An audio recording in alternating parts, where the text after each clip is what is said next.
Your argument this morning in Case 24-1063, Hunter versus United States. Ms. Blatt. Mr. Chief Justice, and may it please the Court, all contracts are subject to defenses. So appeal waivers are also subject to defenses and can be excused in more circumstances than the two recognized below.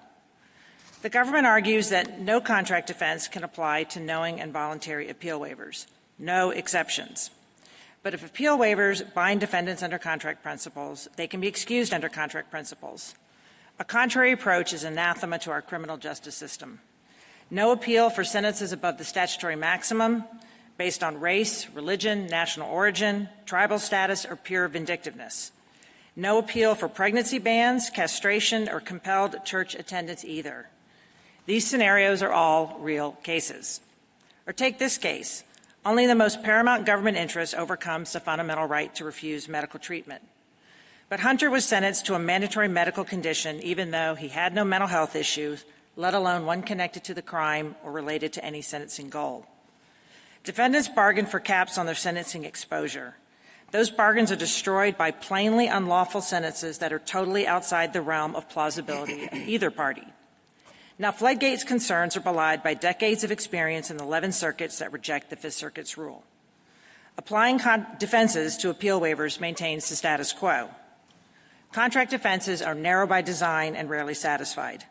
Appeal waivers will continue to bar the vast majority of alleged sentencing errors, guidelines miscalculations, insufficient explanation, or misbalancing under 3553A.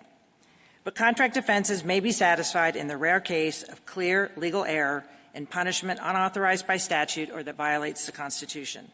At a minimum, this Court should remand on the second question presented. I welcome questions. Ms. Blatt, if you can waive constitutional rights or statutory rights, why can't you waive these contractually rights that are statutory here? You absolutely can waive the right to appeal, and there's an appeal agreement. But the issue here is, absent this plea agreement, which is a contract, the defendant could just walk away. The only thing that is binding him to the waiver, and the government is asserting the enforceability of the appeal waiver by contract. I don't think there's any dispute that the plea agreement is a contract. If you waive your right to trial when you at the arraignment and just say, I waive my fundamental right to trial, that's a pretty big waiver. Tomorrow you can get up and say, you know what, Judge, I think I want a jury trial. You can just revoke it. But here there's a plea agreement, there's a contract. The government has to rely on the contract principles. The government gets out of plea agreements by relying on contract defenses, and there's just no rational or it's just inexplicable that you would not apply contract defenses to this contract when you do to all others. In this case, could the government simply void the agreement and proceed with the 10 counts?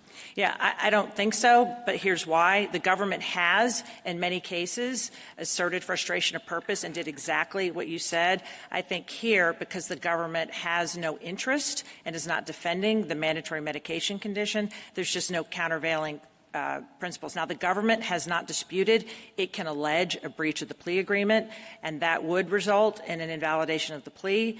The government just doesn't dispute that. That's why defendants so rarely bring these appeals, is because they run a substantial risk of exactly what you're saying. We would try to argue that there's no breach based on the fact that the judge told him he had a right to appeal. And even if it is a breach, you know, it's justified by defending the contract exception, and the government doesn't have any countervailing interest to invalidate the whole agreement. And that's all the stuff we would fight on remand. Here we're cut off because the Fifth Circuit has this categorical rule that although it's a contract and you're denied the benefit of the bargain with sentences that exceed the statutory maximum, it allows no other exceptions. Counsel, it seems to me that you're really asking for an equivalent of a Miranda warning that somebody would have to give, the prosecutor, maybe even the judge, going through all the things that you're required to. What exactly, what are the elements of what they must, you must tell the defendant, so that you don't leave any, strings untied? So there's a distinction between the first question presented and the second question presented.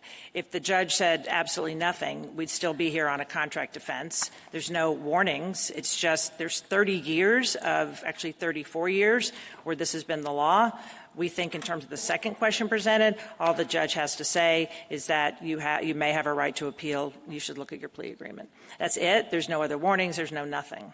So that's the second question presented. But on the first question presented, we're just arguing the government is enforcing the plea waiver.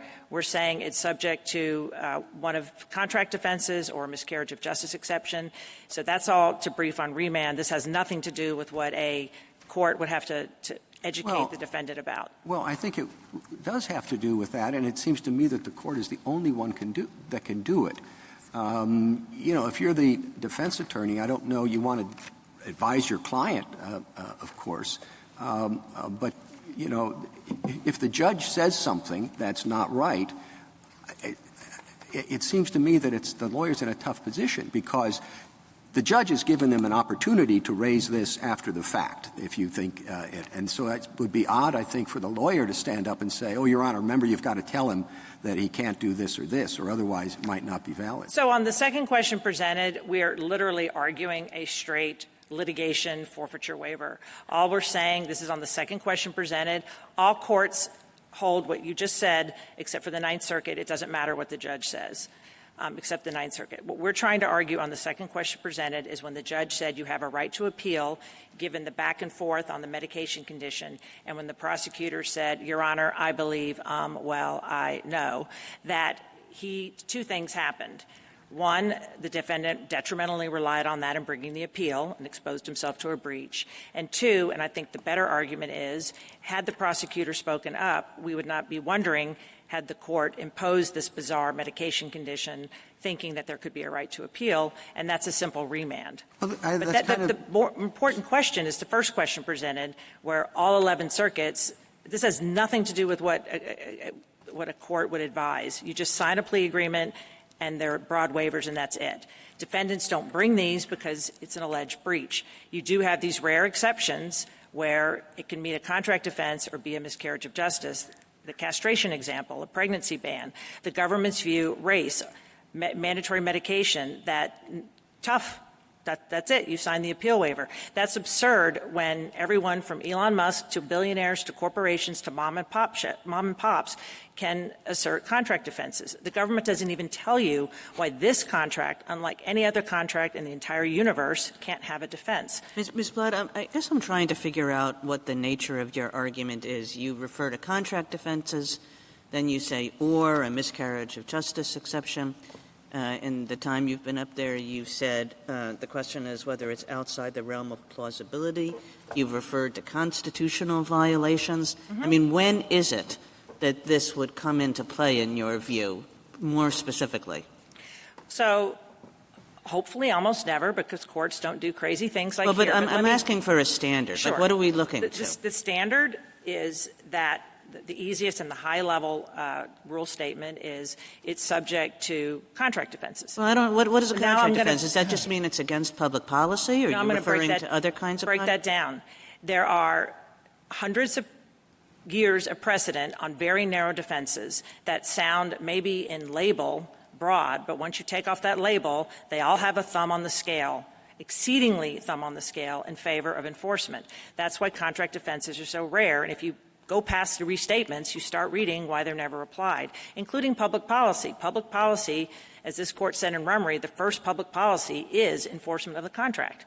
So you would have to have some really out there public policy that would outweigh that. Is there anything other than public policy that you're talking about No, when you refer to contract offenses? I think the one that makes – public policy is a good one because it's rooted in this court's case law. The one that makes the most sense is the one the government asserts, which is frustration of purpose. The government has gotten out of plea agreements in the two cases, both in the Fifth Circuit and the Tenth Circuit, because they said it was frustrated when a defendant didn't do anything wrong but just got out on collateral relief. Frustration of purpose, why I think it's the best, and that's why I got the standard of outside the realm of plausibility. Well, Ms. Blatt, I think you've got a strong argument on something like miscarriage of justice or something that's shockingly improper, something that would capture the examples that you started out with, where the sentence is based on race or religion or something like that. I think you've got a strong argument on that. When you go further then I get nervous because public policy is very broad. Plea agreements have some attributes of a contract, but they're not like ordinary contracts. And imposing the entire law of contracts here seems to me rather open. Okay, then can you please say the entire law of contracts is not applied to the government? Because that's all they do is cite contract law and enforce these plea agreements. So make sure you write your decision that they're not enforceable either under contract principles, that the government can't rely on it. It is a double standard, including in the Fifth Circuit. Well, what do you, in concrete terms, what do you think the law of contracts would say about a variety of issues that might be waived? How about constitutional venue? I don't know what you mean by that. Sixth Amendment venue. So all I'm talking right to be tried in the state or district where the offense occurred. I mean, waiver, mezzanata, you have a million cases on waiver. In terms of this case involves no waiver of a trial right. This is involving a waiver of the right to appeal sentencing errors. And the courts have generally said miscarriage of justice, but at least 8 of them have said contract principles. What about the Sixth Amendment right to a speedy trial? Well, you have cases on all of this about how the waiver has to be knowing and voluntary, and then you have to decide if it's a personal right versus a public right. What about the suppression of evidence under the Fourth Amendment or the Sixth Amendment? So you waive all that when you waive your right to trial. A defendant can almost never get out of a plea agreement. You've held back in, I think, 72 under Brady that plea agreements are binding and they waive the right. The only way to get out of a plea agreement, you have cases on that. Loeffler, you actually have Supreme Court cases that say you can almost never get out of a plea agreement. Ms. Blatt, I thought the only thing before us was waiver of sentencing errors. Correct. Not anything else. Correct, because you have a million cases saying defendants can't get out of plea agreements. Yeah. And on Justice Alito's point about whether these are ordinary contracts or not, if they're not, we might think about unconstitutional conditions doctrine in this area too. And I was a little surprised we didn't have more of that in the briefing before us, and I'm kind of curious why. I mean, as I understand it, the defendant here pleaded guilty to one count of fraud for $32,000. That was the only amount charged in the indictment. And then he wound up being sentenced for something like $500,000 worth of fraud and a whole bunch of other unindicted incidents.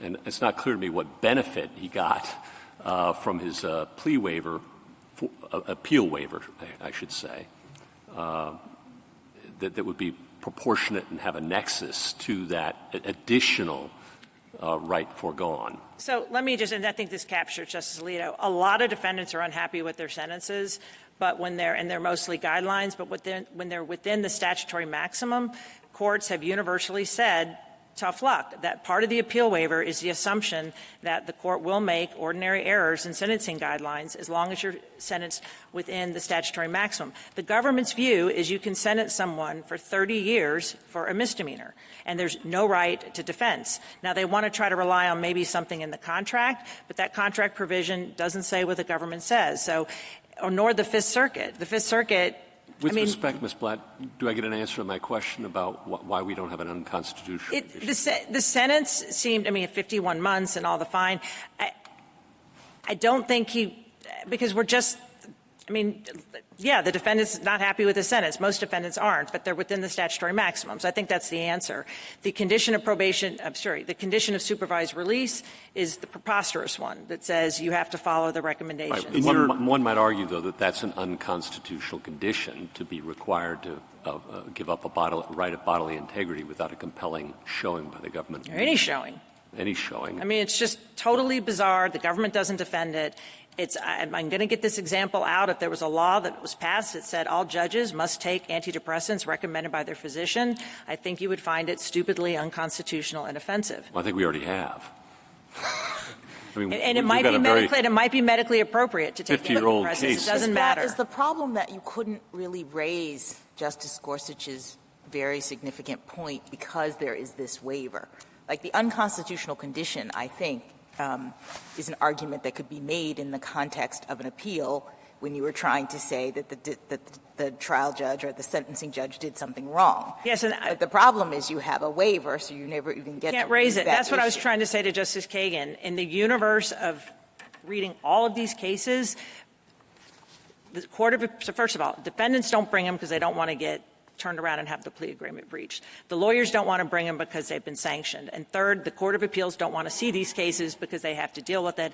And that's why when you read them, they say this is going to be rarely applied. Please don't bring them. It has to be an extreme Right. case. Well, it might be rare, but usually, we have a standard. What are those rare cases? How do we identify them? And that's what I'm trying to figure out. Now, you said, well, you could definitely argue if it's above the statutory maximum, but the Fifth Circuit actually seems to agree with you. So on that one, you're in the same place as the Fifth Circuit. So what else?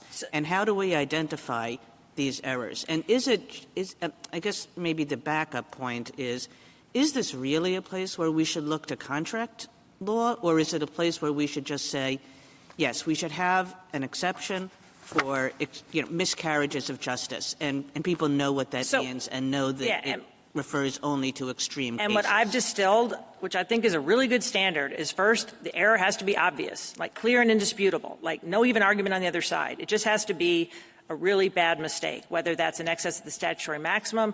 The case involving Judge Strauss in the Eighth Circuit, it was a person who possessed a gun. The court imposed a very bizarre, unrelated, weird condition that he had a lifetime ban. It just kind of came out of nowhere. Those are clear errors. Now, once you get past clear error, like if you're having an argument about it, the defendant is just going to lose. But when it's a stupid, clear error, that's one. That's the first gateway. The second gateway is exactly what you said. It's got to be really bad. And what I said, what really bad means is it's just so plainly unauthorized by statute or a violation of a constitutional right, which covers race, First Amendment, religion, bodily integrity. But there is another option, isn't there? I mean, in addition to those possibilities for saying this waiver is unenforceable, isn't there the option of saying that we really just don't allow these kinds of waivers? In other words, that it's not, for example, knowing and voluntary for a defendant to prospectively waive his right to object or to appeal a sentencing error. Yeah. And so they're just not enforceable. I know you don't make this argument, I like it, but you have a case kind of against me on it. So the knowing involuntary just says you have to know, you know all about what the waiver of the right to mean. You don't have to know the consequences. So that's why. Now, I understand, but there are district court judges, very thoughtful district court judges, who have accepted the view that this is different than a trial waiver that, goes with your guilty plea, that there's something unique about the prospective waiver of a sentencing proceeding that is going to happen, but you're giving up your right to appeal any errors with respect to that proceeding. That's just, you can't knowingly have that kind of waiver. Some courts have said. You're correct. The Fourth Circuit in 2025 in a case, Smith, cited by Cato, does exactly what you said. It said, this cannot possibly be a knowing involuntary waiver, but we're going to also apply miscarriage of justice. So they did the two steps, but they said what you said. I just don't know if the rest of you would agree with that analysis. But they said exactly what you said. What are the specific exceptions that you would identify? Ineffective assistance of counsel. So that goes to knowing involuntary. Right. And then sentence exceeds the statutory maximum. Yes. Right? And unconstitutional factors used in the sentence. Yeah, I would just call that violates the Constitution. Now, well, those are three. No, just two. Well, I listed three there, but hold on. Can I combine them into two? So the unauthorized by statute, the problem with the Fifth Circuit is, you could have what that means. You could have restitution unauthorized by statute. In the case of the Eighth Circuit, they applied a lifetime ban on certain things for this gun. It was just unauthorized by the statute. To me, covers a little more than sentences exceeding the maximum. Also, this condition of supervised release, if it was you have to go to church, it's not allowed by statute. And it's plainly unconstitutional. Well, supervised release conditions, I think, do present a different bucket, and I just wonder how would you characterize what the exception for conditions of just supervised unconstitutional. You could say it exceeds the statute. The statute is very broad about reasonably necessary it's just got a lot of, yada, yada, yada about kinds of stuff. But when it gets to this kind of stuff, which is just weird stuff, like, go to church, castration seems a little bit outside the statute. One of them said the defendant was getting so many women pregnant out of wedlock. This is a federal court, and said, if you're going to get someone pregnant, can you please make it your wife? You just can't do that. Come on, that's silly. Counsel, how much of It's just, you just can't do that. That's unauthorized by the supervised release statute. And then anything beyond that? I just want to have a defined list if we're going to do this. So what cabins it is the first part. You can't just say, well, I haven't, I don't want to talk to my probation officer every day because that violates my free speech. You're not even going to get past the first gate. And you're going to run the risk of getting sanctioned. So all that kind of garbage is out. And then you, if I could finish. Sorry.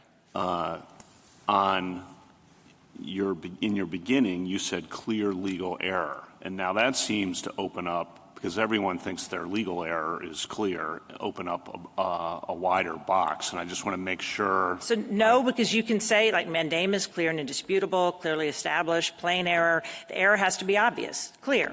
And that's what the courts below say. You can even say it louder. You get to say what you want. Well, some courts say that and some courts don't. That's why we're some, here. I will be honest, some are really broad and just say any illegal sentence. And guess what? There's no flood. There's no appeals.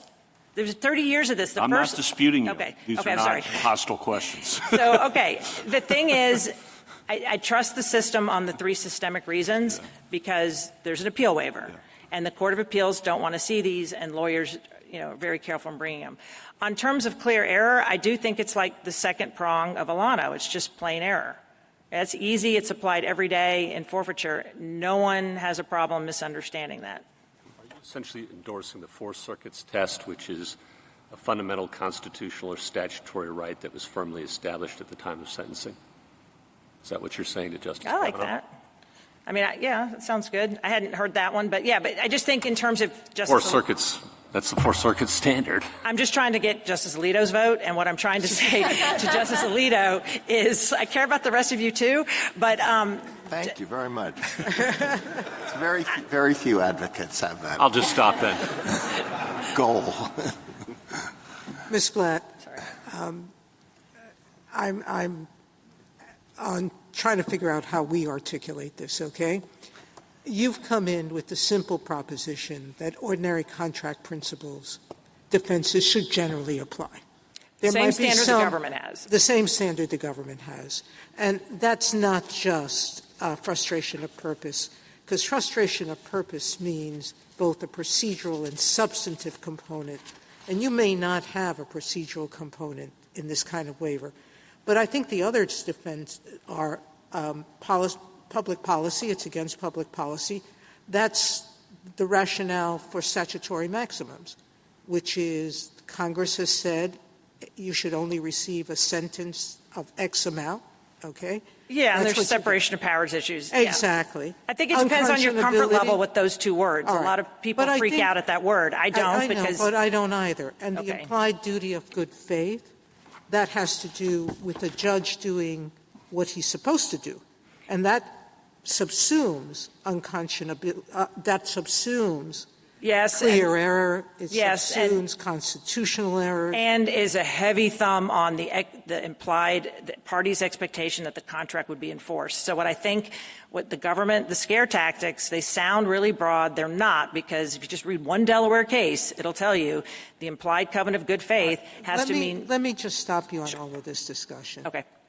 Arizona, Minnesota, California, and Texas, all of their high courts say that a prospective waiver of a not yet imposed sentence is not enforceable. All right? When the defendant does not know what errors, if any, that there could be. Because they're not giving up a right. An unknown right. You haven't argued that. It may be too much water under the bridge, but there is a strong argument, by the way, and it goes back to something that Justice Gorsuch was referring to. On the sentencing guidelines, the reports when the guidelines came out said we're permitting appeal waivers because appellate review of sentencing is essential to ensure that the guidelines are applied properly and to provide case law development of the reasons for sentencing outside the guidelines. Yeah, guideline errors are just going to be out, and they've been I know, but don't give up so easily. Okay? Let me just break it down. Let me just come down. Oh, sure. To, Yeah, let me it. finish my question, okay? Yeah, I'm sorry. I know you want to correct me along the way, but No, it's wonderful what you're saying. So All right. keep going. the reason why Justice Alito's arguments about trial errors doesn't work is because you are giving up some known defenses to a trial. You can look at all of those things, you can imagine them, and you can say, whatever they are, I'm going to give them up. So those are never considered, the trial-related errors. What we're talking about is sentencing errors, which is at a time where you don't know what the judge is going to do. And so you have to make certain presumptions. One of them is they're not going to act outside of their constitutional or statutory duty. That's your argument, isn't it? Yeah, I can tell you, I did think about what you said, because you can make an argument like in all your cases, Mezzanotto is the best one that explains what you can waive. And basically, personal rights, this goes to Justice Alito, personal rights can be waived. Now, you get to a certain point where there's a public interest in the actual right. And what we are trying to say, when courts go so outside the bounds of what anyone could have been thinking, government can't even defend it, it's implausible. There's something to be said for the criminal justice system not bringing itself into disrepute and having these embarrassing sentences out there, and the judiciary has certainly the authority or duty to correct them. So you can analyze it under Mezzanotto, but it just seemed like a higher hill to climb. Thank you, counsel. Just one brief question. How much of this could be taken care of under the one ground that everybody seems to agree isn't waived, which is ineffective assistance of counsel? In other words, if you weren't advised by your counsel, is that this is what could happen. If I say, yes, go ahead, I agree with the, to waive, allow the court to set sentence as part of the pre-sentence of the Because there's no fiduciary duty to say, and it's not just within the realm of plausible, ineffective assistance of counsel is you're waiving the rights to appeal. You would have to say, and I just don't think it makes sense, is that I have a fiduciary duty to tell you this judge may impose a death penalty and order castration. That's just not. That's why I said in many cases, not all of them. I don't know, for example, maybe this is a good example where the counsel presumably knows a little bit about his client, and he could advise him, look, you have to understand that if you accept this agreement, they may require you to take medication. And if he doesn't, then maybe that's something that can be brought as an ineffective. With all due respect. Maybe I'll finish the sentence. If it doesn't, maybe that's something that could be brought as an ineffective assistance claim that would allow him to get out of the sentence. I don't think that would succeed because it was not ineffective, and this guy there was no mental health condition. He did it for the assistance of the probation officer, just said it might be easier if this guy were medicated. That's preposterous. I mean, it might be easier if you were medicated too for my job. That's not how you get to medicate people. Okay, thank you. Justice Thomas? Justice Alito? Well, let me begin with Justice Sotomayor's rebuttal of what she took me to be asking about regarding constitutional rights. Now, she will have the right to say rebuttal, which I won't have a chance to answer under this questioning regime that we have now. The Fourth Circuit test, which you seem to agree with, as I understand it, was any important constitutional right. So that wouldn't be limited to sentencing errors, would it? It would encompass all of the things I was asking about before. No, we're just talking about the appellate right on the sentence. Okay, we're just talking about sentencing. That's all. Every circuit, the whole circuit split is about when you can appeal sentences. So as Justice Jackson said, these are all things you wouldn't. So anything that wasn't known prior at to sentencing. the time of sentencing. Again, I tried to say with Justice Gorsuch, it has to be clear. So when you have an unconstitutional right to not go to church, it seems ridiculous that a lawyer would say, by the way, you're sentencing this, I know you're religious, so there might be a chance at supervised release he's going to think you're a religious fanatic and say don't go to church. And all we're saying is, come on. Okay, what if it's a sentencing issue that was known by the parties before entering into the plea? Yeah, so all of that would be factored into any contract offense. It would be factored into miscarriage of justice. That's why guidelines are all out, is because it's known at the time of sentencing that, you could be sentenced up to the statutory maximum. It really doesn't matter what the guidelines say. What about guidelines issues during the period when compliance with the guidelines was mandatory. Oh, I think that would have been, I mean, now you're taking That's me a back sentencing error. Yeah, you're taking me back to pre-Booker, so, no. I don't think so. Sentencing guidelines is just something that happened. Now, we could talk. It was above the statutory maximum because the statutory maximum was defined by the mandatory guidelines. Yeah, and we could talk about that, but we don't need to because it's advisory and all courts have said sentencing errors are out. And if you write this opinion, you can say that too. So that way you just. What if the guidelines call for a sentence of 6 months imprisonment, but the judge says that's woefully inadequate, and anyway they're not mandatory? 30 years. Right. Maximum. Some of you could leave open a miscarriage of justice, but I just wouldn't because courts have just said they don't want to see sentencing errors. But yes, sure, if you want to say they so misapplied the criminal, whatever it's called, the criminal career offender one, where you get this massive bump. Courts really don't want to see those. They just want, look, up to the statutory maximum, guideline errors are out. Okay, one final question. If well, maybe not the final one, but if we're going to apply contract law, what body of contract law do we look to? It's not the same everywhere. Yeah, you look to the same that you would look every time you apply contract law, including in Rummery. You look to the restatements, you look to centuries of case law. We look to the restatements? That's what you did in Rummery. You cited restatements 171, and that's what all the courts have done. I mean, the court held, we'll apply, general common law to how contracts. But you have so many cases implying, collective bargaining agreements. We cite a lot of cases in the brief where you're applying contract law. Remember, the government is always applying contract law. I don't know whether they're citing the state that they're in or they're citing I don't think the cases really care. All contract defenses are so narrowly circumscribed and the Court of Appeals, if 34 years, not even a trickle, much less a flood, a river. Thank you. Justice Sotomayor, anything further? Justice Kagan? Justice Gorsuch? Justice Kavanaugh? Just to make sure on a few things, you are not arguing that appeal waivers are impermissible across the board, correct? Absolutely not. And if that were to be the case, presumably Congress or the Rules Committee would have to do that.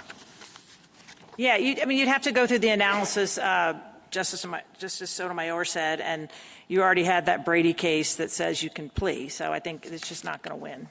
And then, notwithstanding an appeal waiver, you can appeal a condition of supervised release if you could fill in the blank, just to summarize. Yeah.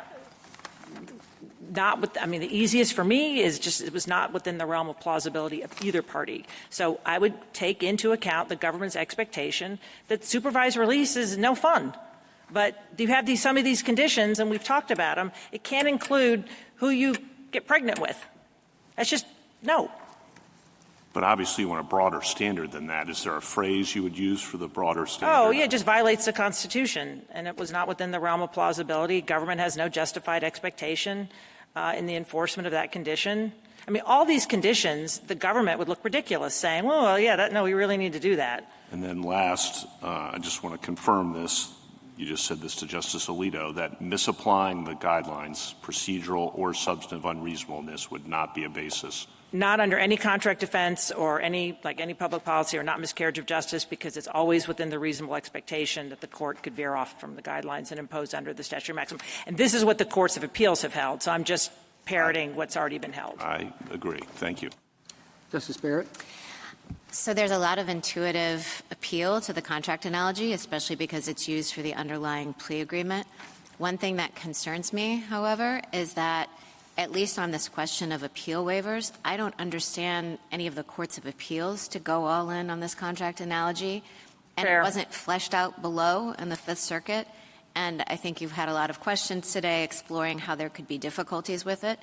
So it seems kind of risky to go all in on this contract thing. So I guess 3 responses. 1, as always, you're correct. It's fair. Only 8 circuits have applied contract law to plea agreements generally, and they're not. I think maybe only the 10th Circuit and the Second Circuit has talked about this in terms of defense. So you're just 100% correct. Number 2, ironically, that is the Fifth Circuit. The Fifth Circuit's rationale for all of this is you can always appeal above the statutory maximum because the defendant didn't get the benefit of his bargain.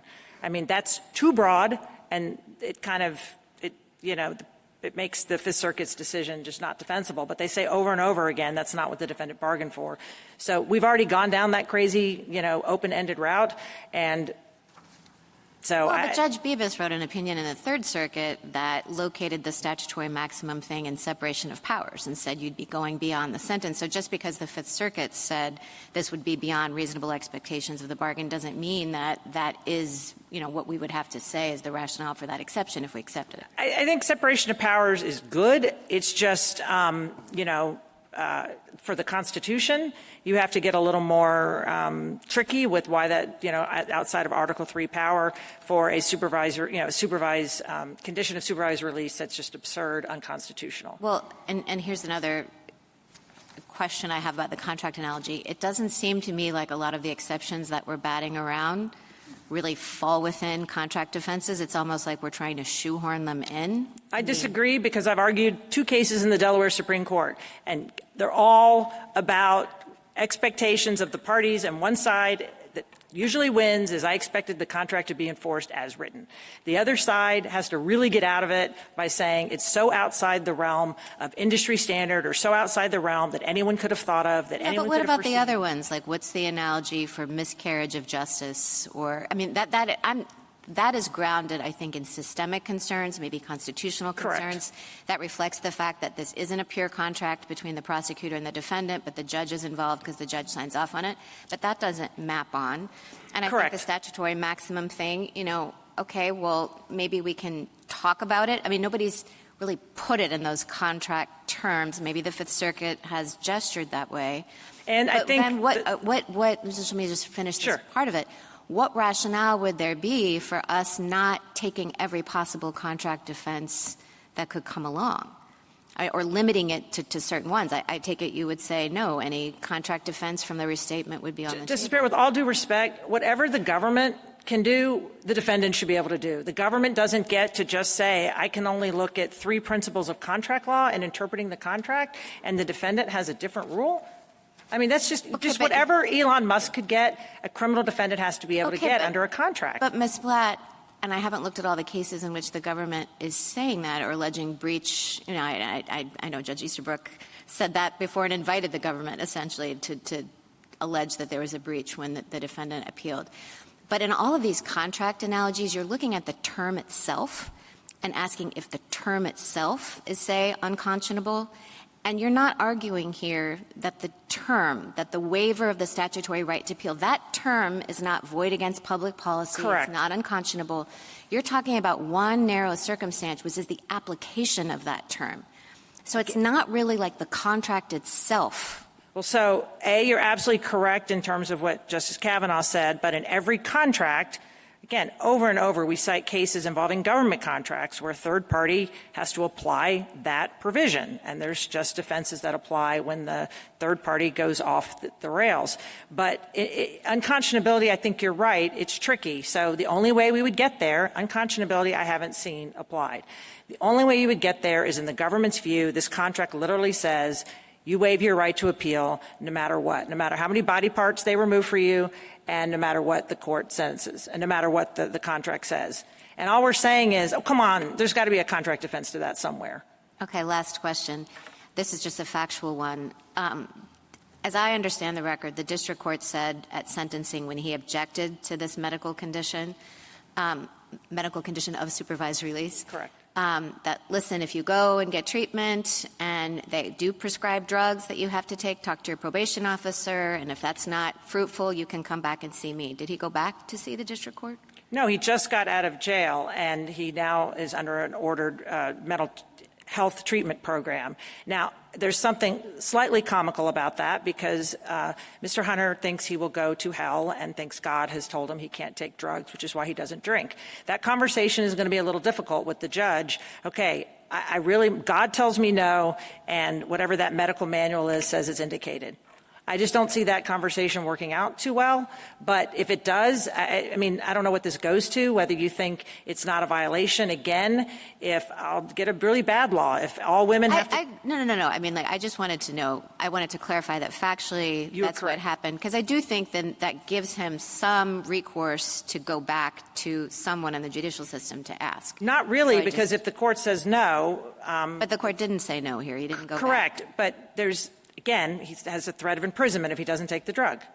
I mean, that's bad. Okay, thanks. Justice Jackson?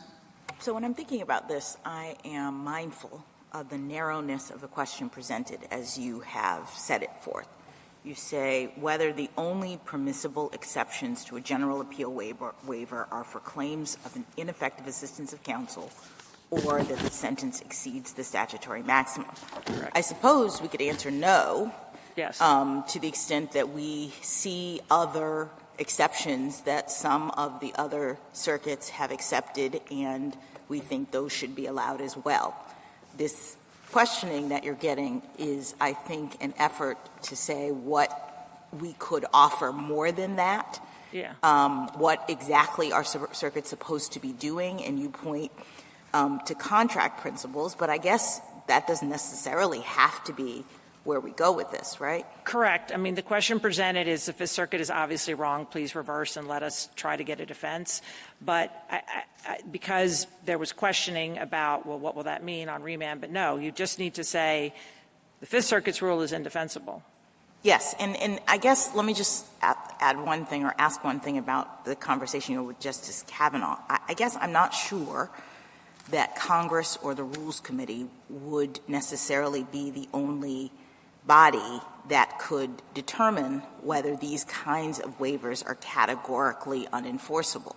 I would think that based on our case law and sort of standing principles about knowing and voluntary waivers, that this court could perhaps avoid the concerns about picking a particular set of waivers, exceptions, which ones, are they contract principles or whatever, if we could be, enough of us, persuaded that in a circumstance where the defendant is pleading guilty and we know a sentencing hearing will happen, it is not sufficiently knowing to have a waiver of any errors that are going to happen in that sentencing proceeding, that it's just not an enforceable thing consistent with our understanding of knowingness and voluntariness with respect to the exercise of one's ability to make a waiver.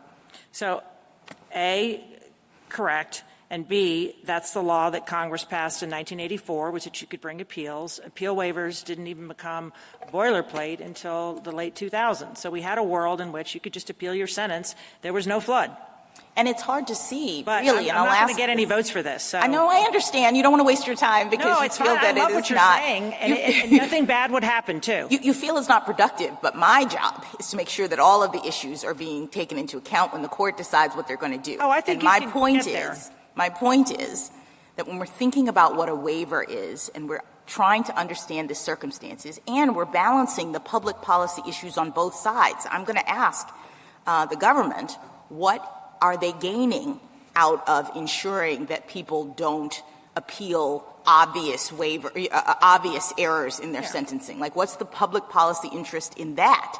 So all of those things might lead one rationally to think it's really not worth the candle for us to try to parse out exactly what kinds of waivers in which situations we would allow or not allow, as opposed to just saying we're not going to allow this sort of thing because of the knowingness and voluntariness problem. I mean, as I sit here, I kind of like what you're saying, and I actually think it's a way of looking at it because nobody brings these appeals, I think, from the government, just putting the government hat on. They just don't like the guideline appeals because people get, their advisory and if the court goes above it.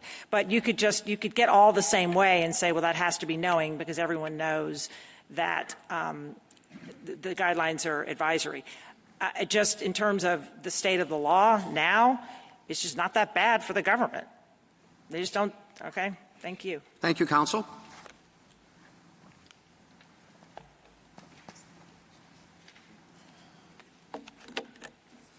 Ms. Jacoby? Mr. Chief Justice, and may it please the Court. Knowing and voluntary pre-sentence appeal waivers are enforceable bargains, and no doctrine of contract law calls for a different result based on the subsequent sentence that the defendant receives. Petitioner asks this Court to create new substantive limits on the enforceability of those knowing and voluntary waivers, but he's provided no administrable limits on which waivers should be in or out. The litigation that would inevitably follow under his frontline approach would essentially eliminate all appeal waivers. As a fallback, Petitioner proposes a safety valve to appeal waivers for the most egregious sentences. But without more real-world evidence of the most far-fetched hypotheticals, this is a solution in search of a problem, and it's a solution that comes with costs. An amorphous exception for egregious sentences will also invite litigation over what is egregious. Such litigation will deprive the government of the benefit of its bargain, thus making appeal waivers less valuable as bargaining chips for defendants. In all events, this Court should make clear that there is no exception that would permit Petitioner's appeal, rather than simply remanding as Petitioner suggests.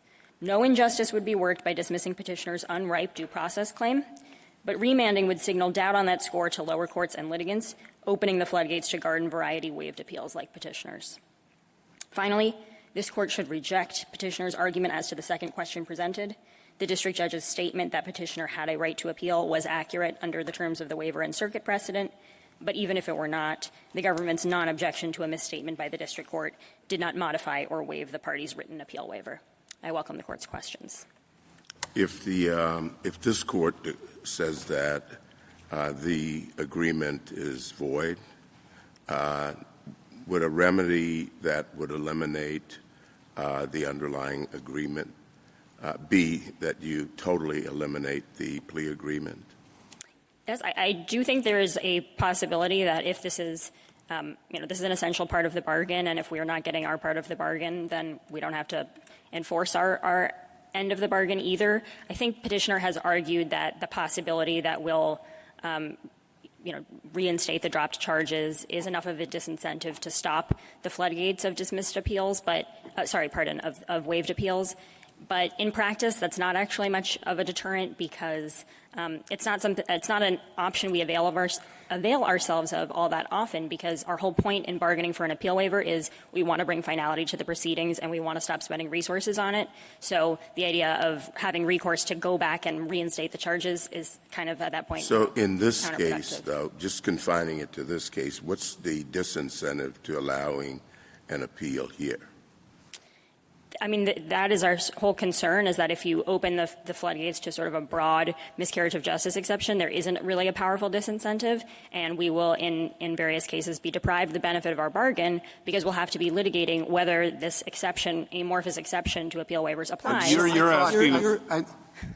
I thought you said that it wouldn't apply in particularly egregious cases. Did I mishear that? That's correct. I mean, our frontline position. Correct that I didn't, but. Correct that you didn't. I misheard it, or that. Our frontline position is that there should not be an exception for even egregious miscarriage of justice, because that Petitioner has argued this case based in contract doctrine, and we don't think there's a basis in contract doctrine for that. If this Court goes the route of wanting to have a miscarriage exception for reasons other than contract law, maybe some kind of, sort of federal common law policy making or constitutional, we would very strongly urge this Court to define whatever that exception would be very narrowly and to make clear it doesn't apply here. So all of the hypotheticals that Ms. Blatt presented us, you're comfortable defending all of those? Our frontline position, yes, is that the appeal waiver is enforceable. Frontline position. Yeah, sure. To me, that conveys the notion that you're ready to retreat. No, I'm not ready to retreat. I'm not ready to retreat. Our position is that the appeal waiver is enforceable. So the order that you only make your wife pregnant, or what all the other examples you say, that's fine. Yes, our position is that that's enforceable, and I recognize that sounds like a very harsh result, but I don't think it's a real world concern that this. A racist sentencing judge. Again, our position is that it is enforceable. There are a few. A sexist sentencing judge? Yes. Someone who is biased against religious minorities? Yes, the appeal waiver is enforceable. All of that stands. Because the point is that at the time that we're deciding whether to enforce the appeal waiver, all we have is a claim that there has been this particular type of error, and what the defendant has given up as part of the bargain is the right to bring that claim. Sort of disrepute on the federal judiciary that Judge Posner talked about if you held a trial with 12 orangutans, was his example, that would have to be resolved. And I think we would all agree with that, right? But here you say any sentencing error of any kind. So, to be clear, an appeal waiver is not an agreement to receive an unlawful sentence. You couldn't agree to receive trial by 12 orangutans. That would be an unlawful bargain. It is an agreement that the final decision maker, it's an agreement that the final decision maker on your sentence will be a district court rather than a court of appeals. It's a district court who says, I'm going to let an orangutan pick a sentence out of a hat. Well, again, and you would say no right to appeal that. The district court remains oath-bound. It is a bargain that at the time you're entering into it, all you're agreeing to is that the district court will be the final decision maker. Yeah. That is not a bargain against the law.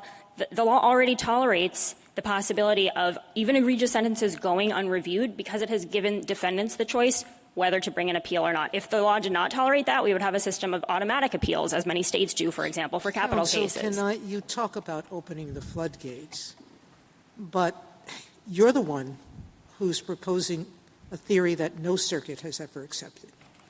Yours is even more limited than the Fifth Circuit. You're saying only IAC, as it relates to a knowingly or not knowingly enter a plea, is cognizable. The statutory maximum, you're saying, is not cognizable either unless the plea agreement tells you that the judge will sentence within the statutory maximum. Because the logic of your argument is, if I agree, if I say in the plea agreement the judge can sentence you any way he wants, that would not be cognizable, correct? So our position, yes, is that if in the plea agreement you expressly say, I am waiving my right to appeal on the grounds that the statute every my sentence is other above. circuit has something broader than the Fifth Circuit.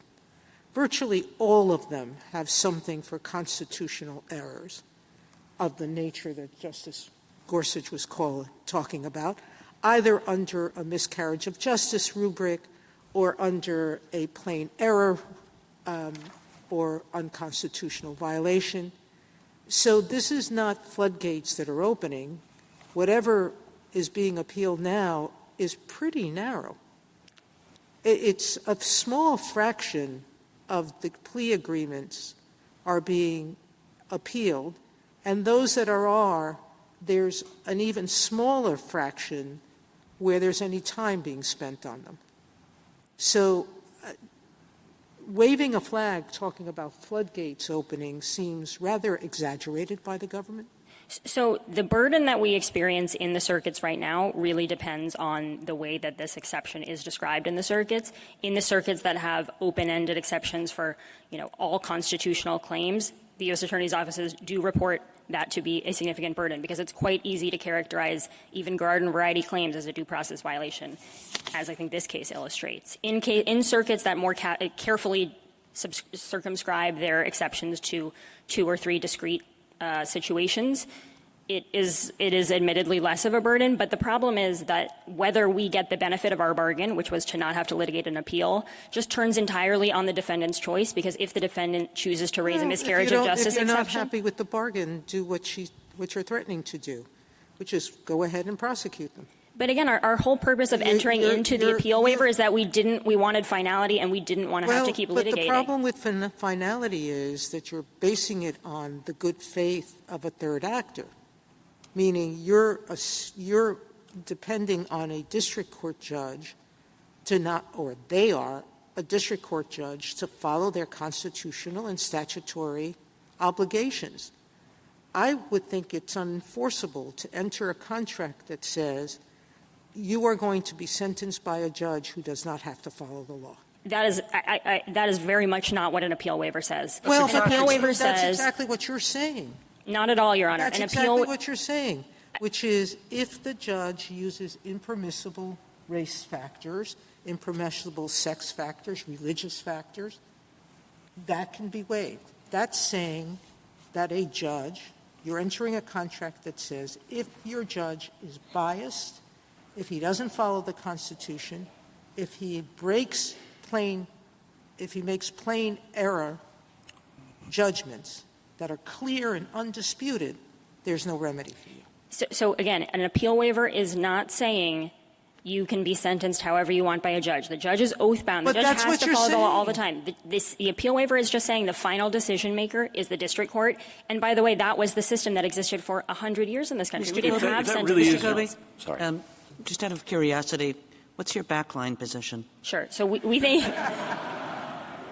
we think that if this court is going to go the miscarriage of justice route, again, we don't really see a basis for that in contract law, but if you're going to go that route, our strong preference is that you follow the circuits that have, basically done what the Fifth Circuit has done, but just with one or two more exceptions that seem to capture some of the concerns that people have here. So we like, for example, the Seventh Circuit's test. I would put a little bit of a gloss on it for precision, but what I would say are the three circumstances that would be qualifying as a miscarriage of justice would be a sentence that's explicitly based on a constitutionally impermissible factor like race.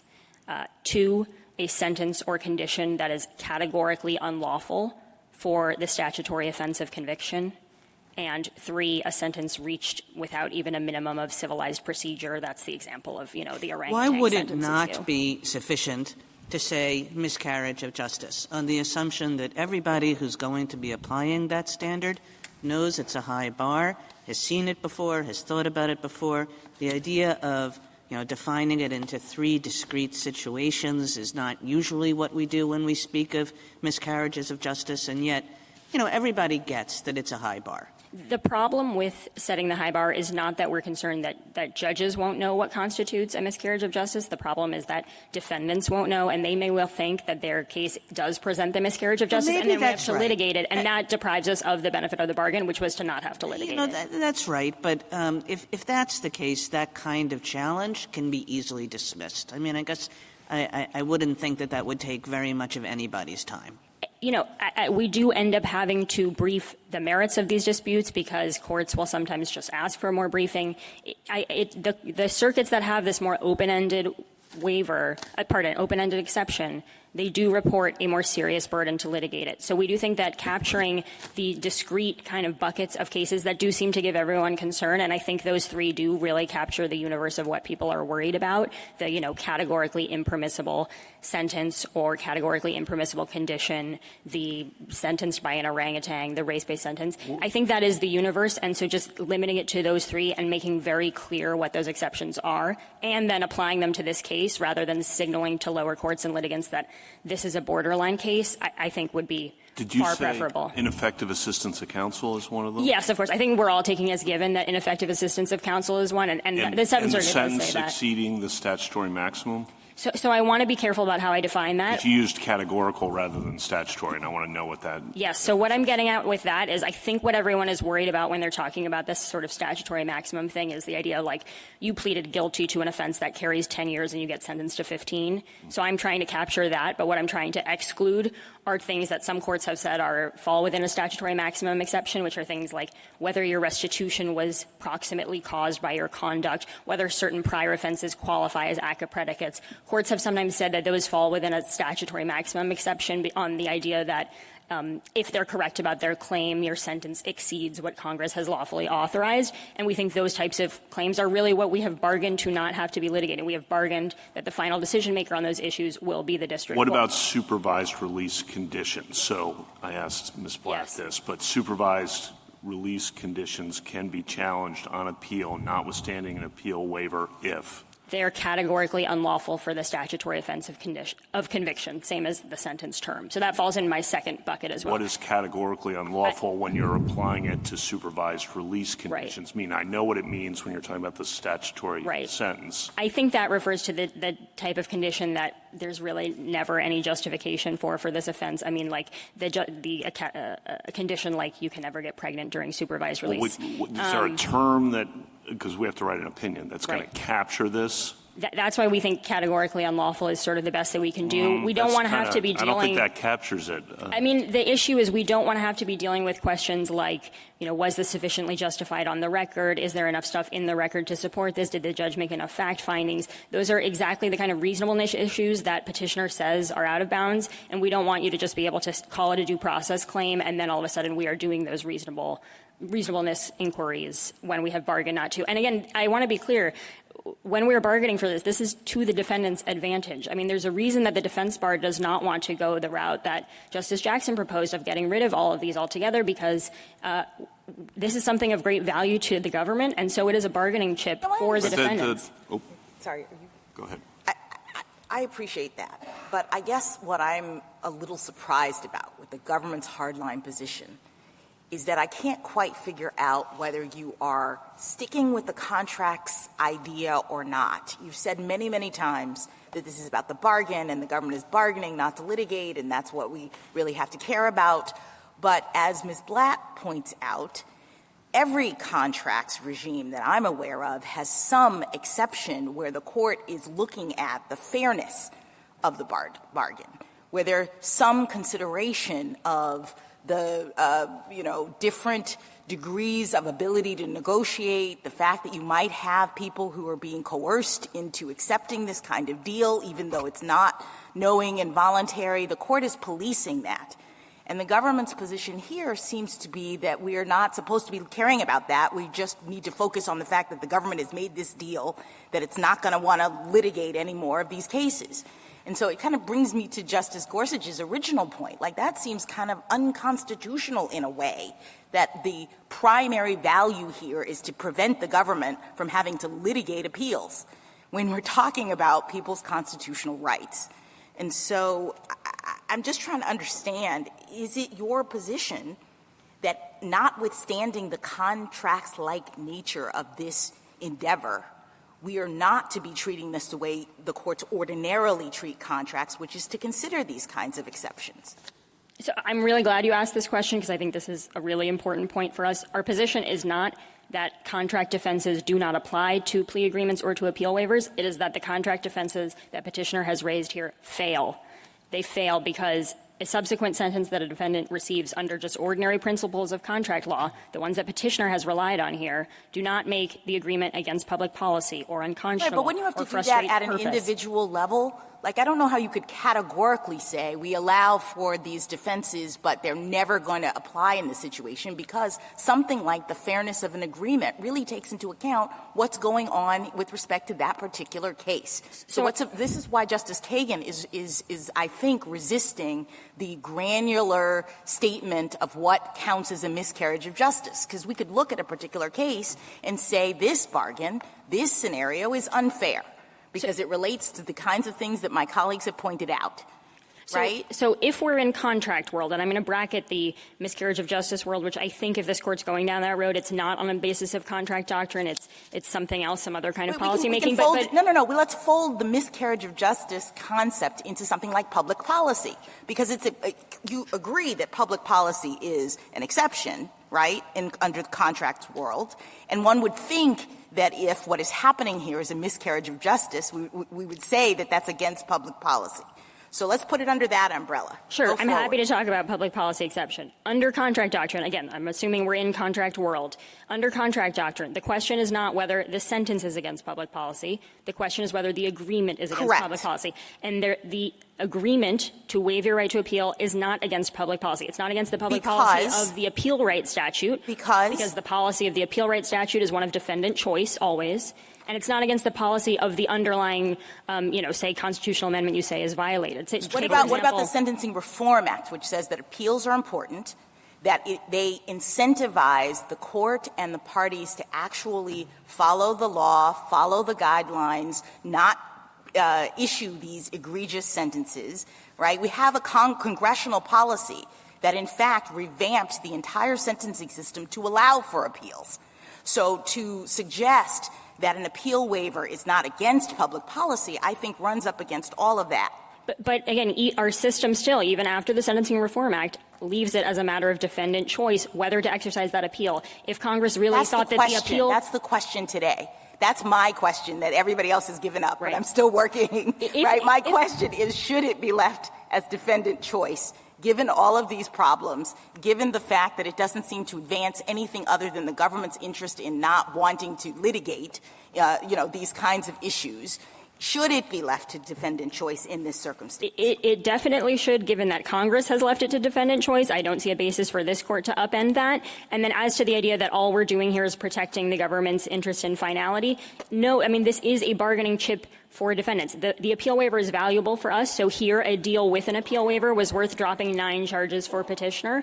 I have no idea what a deal without an appeal waiver would be worth, but basic economic logic suggests it would be less. Mr. Different Kobe, charges. Two questions on that. One is your answers to Justice Jackson about the contract approach, as you're calling it. You argue you win under contract principles. You don't argue that they don't apply. Correct. So why doesn't this defendant get a remand to argue because we win, contract? We win categorically. The subsequent sentence that the defendant receives is never a basis to find that the contract is against public policy. If I might, the Fifth Circuit hasn't addressed that question. Nobody has addressed that question. This Court hasn't addressed that question. Why wouldn't we remand to allow the Court of Appeals to address that question? I think what petitioner has asked this Court to do is to say that in some instances an appeal waiver could be against public policy, and I'm asking the Court to say it never could. No. What petitioner is asking us to say is that the Fifth Circuit's rule that there are 2 and only 2 bases is not correct, and that I should be allowed to try a contract defense. And you say you've got good contract defenses. God bless you. How about litigating them? To make it a possibility that they try to raise a contract defense, I think petitioner needs to show how any contract defense could, in theory, in the right case, give relief here. And there is no public policy that an appeal waiver violates based on the subsequent sentence. But if we're not prepared to decide that in the first instance because no court has passed on that question, do you object to a remand to have a court? Very strongly object to a remand, particularly because of what it would signal about the facts of this case. You could say it may be possible in some case, but we would really urge you not to suggest that it would be this case, because this is the type of appeal that even the circuits that have broad standards, I think perhaps accepting the Ninth Circuit, would categorically not find as a miscarriage of justice. And if you suggest otherwise, that truly will open the floodgates and cause a big problem. Because an issue that hasn't been litigated should never be litigated. Okay. All right. And then you tout the benefits of these deals. Well, let's take this case as an example. The defendant here pled guilty to 1 count of stealing $32,000. He was sentenced as if he was guilty of all the counts the government dropped and $500,000 worth of stolen money. How, if I think about this as an unconstitutional conditions possible problem, we normally say that there has to be some nexus between what you're giving up and what you get, and some proportionality. And if he's being sentenced as if he committed all the crimes that weren't charged, it's pretty hard for me to see what benefit he's getting from an appeal waiver here. Can you help me with that? Absolutely. So, first of all, on unconstitutional conditions, there is no constitutional right to an appeal. There's a statutory right. Yes, but it's not an unconstitutional condition if it doesn't burden your constitutional rights. As a matter of due process, you're entitled to that statutory right. I mean, no, I think that you're just constitutionalizing the appeal right if you say that as a matter of due process you're entitled to the statutory right. All right. So but setting that aside, I think your second question is about— I think maybe you better set that aside, for my purposes at least. Understood. Setting that aside, your second question, I think, is about if he got a good deal in the end here. If in fact the sentence that is one that his bargain to drop 9 charges proved to be a good deal, as my friend has said, he obviously thinks that it ended up not being a good deal, but that is not a basis to undo a bargain. And that's not a basis to find a bargain to be unconscionable. Unconscionability isn't about harsh results later when it proves you made a bad deal. Unconscionability is about a deal that you made that at the time you made it is so one-sided no rational person would enter into it, and that was not this deal. If the government's position is a defendant can knowingly and voluntarily give up his appeal rights, I wonder what the government would say a defendant couldn't give up. Could a defendant give up, for example, his right to go to church after his conviction, or to own a gun after his conviction, or his entitlement to federal unemployment benefits after his conviction? Again, this comes back to my point that this is not — an appeal waiver is not an agreement to be sentenced unlawfully. An agreement to be sentenced unlawfully would be against public policy. Because performance of the agreement would be against public policy. That's an interesting test. Okay, so if it's an unlawful sentence, he should be able to appeal. Not at all. No.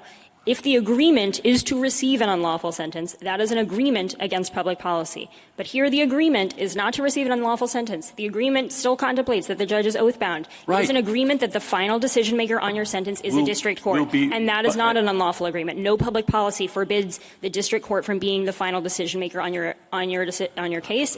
That was the status quo for 100 years. Can I ask you a question, Mr.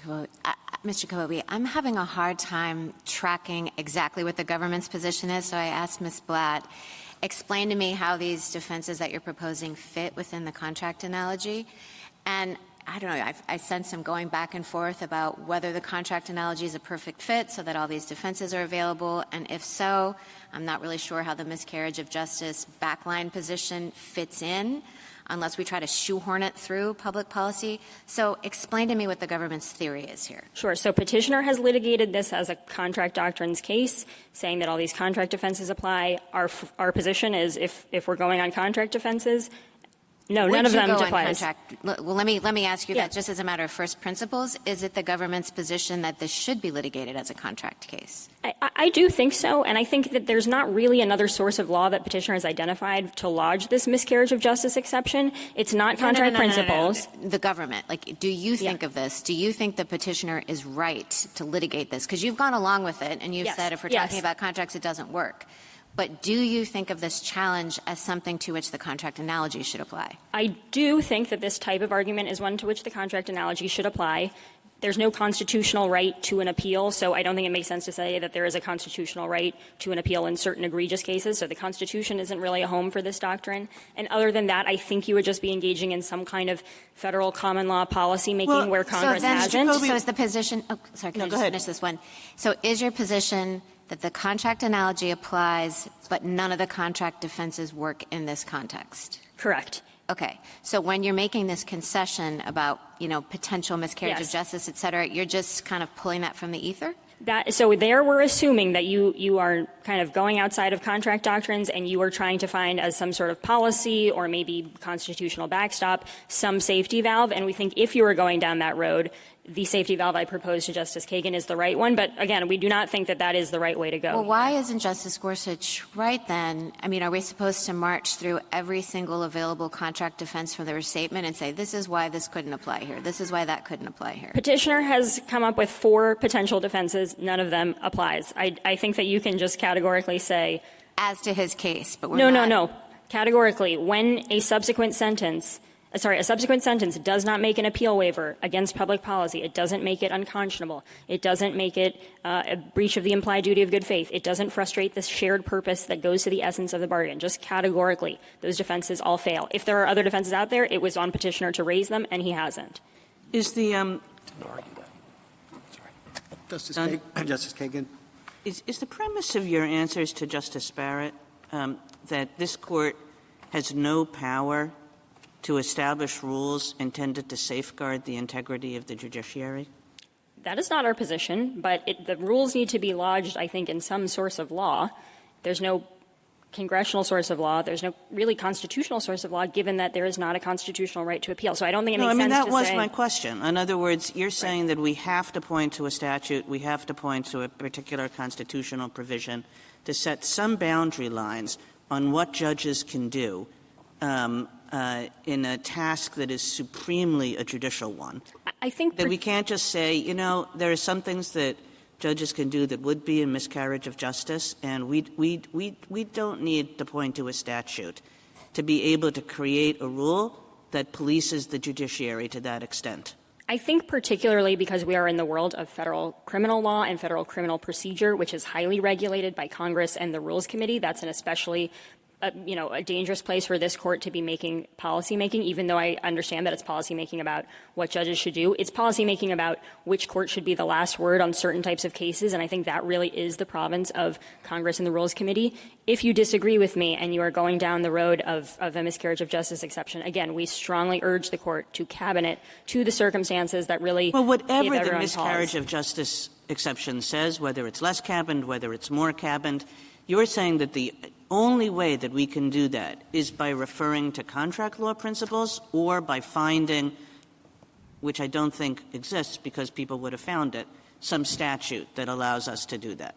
Or constitutional principles, or I think you're maybe gesturing towards something to do with the supervisory powers of the courts or something like that. But this isn't really a good home for the supervisory powers because this isn't about supervising the conduct in their courtroom. This is really about making rules about when when a decision should be final, whether that's at the district court stage or the court of appeals stage. That's kind of bread and butter federal criminal procedure stuff that Congress deals with and the Rules Committee deals with.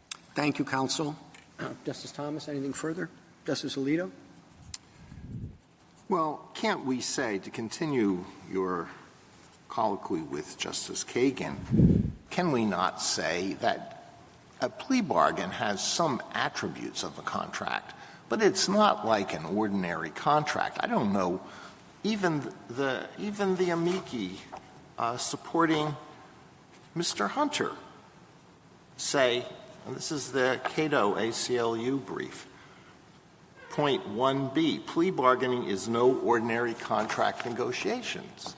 So we can adopt a principle that is informed by contract law without taking the position that you now seem to be taking, which is this is just like any other contract, and all of the contractual defenses that might be recognized are available here. I find your position really hard to understand. On the one hand, you say you don't want to be burdened with having to litigate a lot of appeals that are taken by defendants who's entered into an appeal waiver, and then you're happy to have judges decide. Don't you think that anything that any objection that a defendant might have could be characterized as unconscionable? We occasionally see issues of unconscionability in cases involving arbitration, and boy, some state courts really go to town with the unconscionability argument. But you're happy to deal with all those. I'm definitely happy to say why categorically appeal waivers are not unconscionable, if that's the question. If the question is whether there should be some other rule that informs the court, yes, I agree plea bargains are not perfectly like contracts, so the analogy doesn't hold in all respects. But you would have to say that there's a constitutional dimension. I mean, there would have to be sort of some source of law that is informing what rule the court makes if it's not a contract rule. And there's not really a constitutional principle at play here, and I'm not really sure another source of law. So no, I want to be clear. We've been litigating this case as a contract case because that's how Petitioner has brought this. If the court wants to say that there are aspects that are not like a contract and other rules should apply, it would just need to ground those rules, I think, in something. I'm happy to explain, though, why. Okay, thanks. Counsel, on the second question presented, there is a way of reading that transcript in which one could say the judge basically said, I'm going to impose the condition, come back to me later if you disagree. And then he mentions the right to appeal, that there was permission to appeal at least this condition. Why can't we read that colloquy as such? Because the district court doesn't have authority to modify the parties' agreement, so. Well, then that goes to the silence that was the government's position there. All right. What does that do to the ripeness question that Justice Barrett had? Presumably, you would argue at any point in time that the waiver applies, correct? That depends on the language of the agreement. Here, this agreement doesn't bar Petitioner from seeking modification of the condition of supervised release, so he could do that. The Fifth Circuit has said that an appeal from the denial of modification is covered by a waiver if it's the type of agreement that if the type of appeal that could have been brought from the beginning. Isn't that the vicious circle you're putting this defendant in, isn't it? I don't think we're putting the defendant in any circle. I think the defendant entered into an agreement, and this was his terms of the deal. Tough luck, because the Fifth Circuit won't let you do it, so we should let you do it. We should let you It is say possible, it's unright. I think, under the terms of the Fifth Circuit's doctrine, that if the type of appeal that he brought were more as applied and not the type of thing he really could have brought from the beginning, given that this appeal waiver doesn't cover appeals from modification, it could be allowed. You admitted that it would be unconscionable to contract to have a racist judge decide the case, correct? I admitted it would be against public policy to say my sentence will be decided on the basis of race. But it's not, in fact, against public policy to have a racist judge sentence you. Yes, the sentence would be against public policy, but the question is whether the agreement is against public policy. And again, the agreement is not to have a racist sentence. But that's what the agreement is to have no appeal, and that the agreement to have no appeal is not against any public policy. Even though it involves a breach of the duty of good faith dealing, which applies to third parties that you delegate contract rights to. But a judge is not a delegee under the agreement. You can't have it both ways. He is either a judge acting in conformity with the law, or he is a delegee subject to the good faith and fair dealing condition. You want to pick and choose defenses. Not at all, Your Honor. He is a judge acting in good faith in the law, but a presumption of the entire appeal waiver is that the defendant might not think that the sentence he ultimately receives is unlawful. That is kind of the core premise. Well, but it's not a question of unlawful, because it's a question of whether he's violated statutory rights, whether he has used impermissible constitutional factors, whether he's violated statutory limitations, imposing restitution when the statute doesn't provide for it and the agreement doesn't contemplate it. He's acted outside the bounds of expectation. The relevant expectation under contract doctrine, again, I'm assuming now we're in contract world. The relevant expectations are not the parties' expectations as to what sentencing outcome will occur. Contracts hold even when unforeseen and unexpected things happen. The relevant expectation is how the parties expected their agreement would operate, whatever the outcome at sentencing. So why isn't it, and going back to Justice Kagan's question, we all assume that judges will act lawfully? Not that they can't make errors in calculations, but that they'll act lawfully and not unconstitutionally. We do assume that, but the premise of the agreement here is that both sides might not think that the judge has acted lawfully, and if the defendant thinks the judge hasn't acted lawfully, he can't appeal. That's kind of the whole premise of this agreement here. That is the assumption. That we're going around in the circle we started with. Justice Kagan. Justice Gorsuch, any further? You agree that some prospective waivers are just unenforceable. So, for example, you cannot prospectively waive your Title VII rights. Correct. Yes. This is quite different, though. I mean, you can't prospectively waive your right to sue under Title VII, this Court has said, because the right to sue is basically integral to the substantive policy of Title VII. But the right to appeal is not integral to the substantive policy of any constitutional amendment or statutory amendment or anything like that. And we know that because it didn't. Granted a right to appeal just as it granted a right to pursue Title VII remedies. Waiving the right to appeal also isn't against the policy of the right to appeal, because that would just mean we could never have any statutory waivers. Well, we didn't have appeal waivers until about 3 minutes ago. And we also didn't have appeals for 100 years, respectfully. Yeah. And we didn't have sentencing we appeals also didn't at all. have plea agreements before that, if you really want to go back, counsel. So I'm not sure that works for you. And then with respect to contract, in what you call contract world, you agree that at least in principle a defendant would have contract defenses, correct? Yes. Okay. Thank you. Justice Kavanaugh? See, I appreciate your having alternative arguments and a party having alternative arguments. I think that's helpful because you don't know where the 9 of us are going to go. But then it's important to for me to keep clear on what the alternatives are. Your first one's the contract, no exceptions. Okay. The lower courts have not gone that way, have rejected it. Assume I'm not going that way. Sure. Okay? Just me. Sure. Okay? So first alternative out for me. On the second alternative, I think you raised a good point. What source of law are we doing? But all the lower courts have been doing it, right?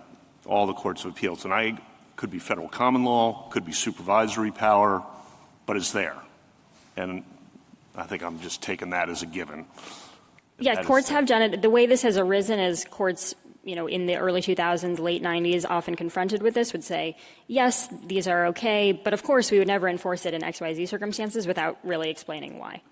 But yes, they have said that. But they have said that. At this point, I take your technical point, and maybe it's more than technical. Where does that come from? But it's everywhere in the courts of appeals. My old court, every court, right? And it might be interpreting the federal criminal rule. It might be supervisory power. It might be federal common law. It might be going to what an appeal is in the statute, to Justice Gorsuch's point. But it's there. Then it's just what are the exceptions, right? Okay. Yes. So if we're on that, it's just what are the exceptions and whether to identify a general miscarriage of justice or to list 3 or 4 and then to say they're not exclusive, correct? Correct. Okay. Correct. And there's a pretty good consensus of exceptions in most of the courts of appeals. Correct. Correct. And the ones that we've articulated, I think, in other words, I think this is not so hard in the sense that there's a kind of defined list. What happened here is the list is shorter than what most of the courts of appeals have. Correct? If this court is going down that road, I think saying there's still a defined list, there's just, 2 more bullets on the list. Exactly. We can live with that exactly. as long as the last bullet isn't catch-all, know it when you see it, if it's sufficiently egregious, because that is a real problem for us. If the bullets are if you just say the Fifth Circuit has 1 too few bullets, 2 too few bullets, that makes sense. But again, we don't think there are any bullets that could capture petitioner's argument. Well, in the D.C. Circuit, we did have a bullet that said results in a miscarriage of justice, and I don't remember the place falling apart. So I do think that if this court were to announce a standard like that, we would see kind of a flood of that. Okay. And there has also at this point been kind of enough common law, I guess, built up around it that courts have denied those miscarriages enough that defendants may raise them less. But if this court were to announce that standard, we think defendants would raise them a lot. And again, I'm not suggesting courts would find miscarriages of justice constantly. The opposite. But that's the very problem. I mean, if we're looking for the needle in the haystack, but in every case we're being deprived the benefit of our bargain, that's the problem. And the ultimate benefit is the resource, right? Correct. I mean, we enter into 45,000 plea agreements a year. And ultimately it's a judge-protective thing, too, because the judges are, I Correct. got all that. The amicus brief of the Association of let's see, which one? The Association of Federal Defenders says if we are too strict on this, there are going to be fewer plea bargains, so the resource problem is actually going to be worse. Do you want to respond to that very quickly, because I'm using time? I don't agree with that. I mean, the most common alternative to entering into a guilty plea pursuant to an agreement is not a trial. It's entering into a guilty plea without an agreement, where the United States gives no concessions and the defendant retains his right to appeal his sentence. That's, I think, kind of the most common alternative that we have now, and that's, I think, where things would get channeled. So I think we'll still have pleas, but those pleas will probably be less favorable to defendants because we're not giving the concessions. Thank you. Justice Barrett?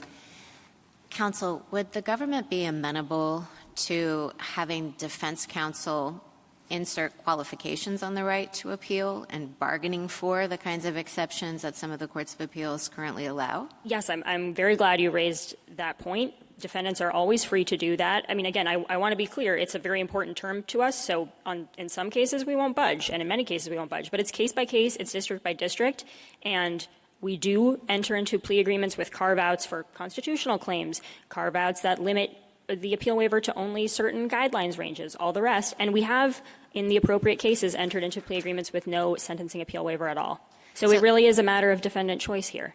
So you've emphasized that if we're going to do something other than the contract analogy, we have to find some source of law in which to ground it, and you've been pressed about supervisory power. I'm wondering whether, in addition to supervisory power, another rationale is that this isn't a pure contract agreement because it has to be accepted by a third party. The district judge has a role in the process. And hence, because the district judge has a role in the process, there have to be some parameters to what the district court does in that process. And so our supervisory power over it's not just purely between the government and the defendant. So our supervisory power over the third party in that process is a source of law that can justify some of these exceptions. I see that argument. I think that could make some sense. I mean, I want to be clear. It's often the same judge that approves the plea deal as the one who sentences. It's not necessarily, but if you're just sort of saying the district court, not specific judge, I see that point. And if that's how this court wants to ground a series of exceptions, I think that makes sense. I want to be clear. We have gone sort of hard on the contract doctrine here because that's how petitioner briefed this case, but I'm not trying to suggest that this court lacks powers. But you would prefer, I guess I'm still a little bit confused when I asked you that before, like, are you only talking about it in terms of contract because the petitioner did? You said no, you do think of it as a contract? Because there's no constitutional right to appeal and because petitioner hasn't briefed it as a supervisory power or on this theory that you've suggested, we do think the most logical place would be if the avenue that you've suggested is the power to supervise the accepting of the plea. I mean, I think that could make some sense as an avenue to accept these carve-outs. Okay, thanks. Mrs. Jackson? Just want to clarify one factual point that I thought you were exploring with Justice Barrett. Are appeal waivers required in every district across this country? Aren't there some places? My understanding was that this is not uniform. So, I mean, they're never required. It's a term of a No, I understand, but contract. aren't there districts in which the background principle is not to put an appeal waiver in plea agreements? So I'm actually not sure if there are any U.S. Attorney's Office that have a stock plea agreement without an appeal waiver, but some are more willing to bargain to bargain it away than others. All right. And one other thing. You have repeatedly homed in on the nature of the appeal waiver. You say an appeal waiver is an agreement to let the court be the final arbiter at sentencing. Is that what the government's position is? Yes. What I'm wondering is whether that same position would hold with respect to an agreement pertaining to the trial. So let me give you a hypothetical. Suppose we have a defendant who wants to go to trial, but he'd like to lessen his potential sentencing exposure in the event that he's found guilty. Could he contract with the government to prospectively waive his right to appeal any and all trial errors? Errors, in other words, we're leaving it to the trial court to make all the calls with respect to evidence, et cetera, and I'm not going to, as a matter of contract, appeal any of those errors. I'm not prepared to commit on all trial errors, but of course you can prospectively waive right to, for example, certain evidentiary objections. Why wouldn't you It's commit? It's the same principle. If the idea is that we can contract around making the trial judge be the final arbiter, which is what I understood. I see what you're saying. You're saying that there would just be no appeal, like, from the trial. Yes, I would think that would be okay. And you would think that there would be no public policy interest of the court or the public in ensuring that people get a fair trial. Again, I'm really wary to get out ahead when we're talking about these trial issues, which are outside the scope of I'm not this asking you case. to get out ahead. I'm testing your principle that I'm testing your principle that there is no problem with an agreement to prospectively appeal errors in a proceeding that will ultimately impact whether it's the trial or the sentencing. You've said the reason why that's not a problem at sentencing is because the parties can agree to make the sentencing judge the final arbiter. So if he makes a mistake or not, he believes that's the right answer, and you're not going to appeal that. All I'm doing is transporting that same principle to the trial, and your concerns about it are precisely the concerns that I have with respect to the sentencing issue. I just don't know if there are issues at trial that are not waivable due to some external public policy that doesn't apply at sentencing. Not the issue, the ability to appeal it. That's the point you keep making with respect to the sentence. So regardless of how fundamental the error is, you say at sentencing we can agree that the trial judge is going to make the final call, or the sentencing judge. And all I'm asking you is, couldn't you, under your logic, do the same thing with respect to trials? And wouldn't that be a problem from the standpoint of ensuring that people actually get a fair trial as a matter of public policy? I don't think so, again, given that we didn't have the right to criminal appeals for 100 years. Thank you. Thank you, counsel.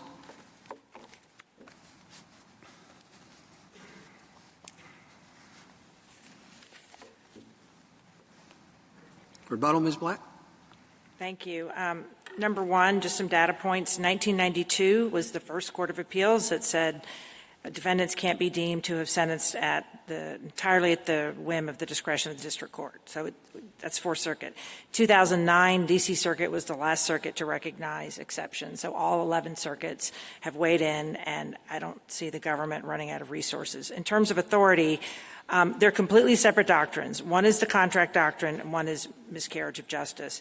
In terms of the authority, it does, I think, come from an inherent equitable power. You could think of it as the government trying to seek specific performance. You could think of it as supervisory or inherent, or in terms of separation of powers. We're not going to let sentences bring the judiciary into disrepute. And this would be a sea change. Number two, all the cases that I mentioned were not hypotheticals. They were all real on pages in our reply brief and our opening brief about the castration, et cetera. The Fourth Circuit case cited by Cato is a case where the district court 20 times missentenced the defendant knowing his conduct would be shielded by the appeal waiver. So this is a concern. Number five, on remand, in terms of why we should get a remand. We haven't even briefed the unconstitutionality of this. The government says this is silly, but they've never asserted a justification for the mandatory medication condition. They've never even said why it's there. If they're really worried about resources, how about just confessing error and let the defendant just serve out his supervised release? It's not that complicated. Number five, in terms of the contract, how it is as a matter of law, not unconscionable or frustration of purpose. This is Hornbook contract law. Billions of contracts have open-ended terms, quantities, discretion of a party. Those are things that the parties don't yet know is going to happen. So this happens all the time. You have an open-ended contract. That's what an appeal waiver is.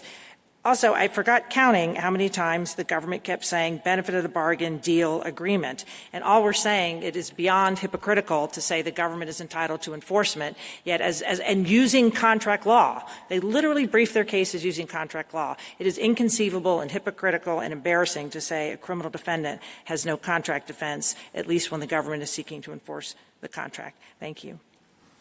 Thank you, counsel. The case is submitted.